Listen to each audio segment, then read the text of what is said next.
Doctor DY. Patil हॉस्पिटलमध्ये गुंतागुंतीची शस्त्रक्रिया यशस्वी करण्यात आली असून जिल्ह्यासह पश्चिम महाराष्ट्रात विविध कारणांमुळे विशेषतः शेतकरी व कष्टकरी लोकांमध्ये मणका विकाराचे प्रमाण वाढत आहे।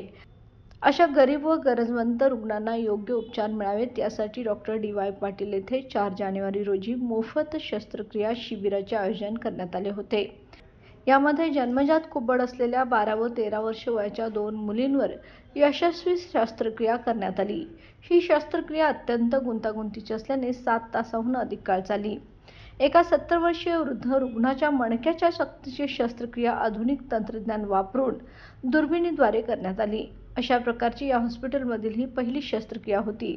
त्याचबरोबर 60 वर्षीय वृद्ध महिलेवरही गुंतागुंतीची शस्त्रक्रिया करण्यात आली।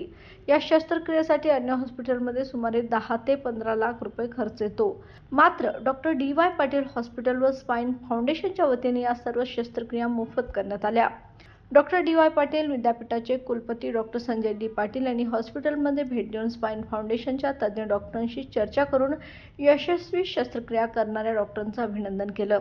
यावेळी विश्वस्त पृथ्वीराज पाटील उपस्थित होते। या उपक्रमासाठी आवश्यक ते सर्व सहकार्य करण्याची ग्वाही त्यांनी दिली। तसेच स्पाइन फाउंडेशन व हॉस्पिटलच्या माध्यमातून ही सेवा अधिकाधिक गरीब रुग्णांपर्यंत पोहोचवण्यासाठी कार्यरत राहणार असल्याचंही त्यांनी सांगितलं।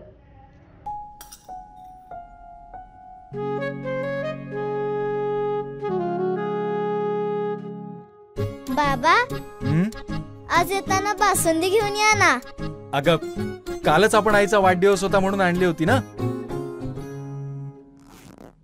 ऐकलं? गोकुळची बासुंदी पुन्हा खावीशी वाटतेय। खरं सांगू, मलाही खावीशी वाटतेय।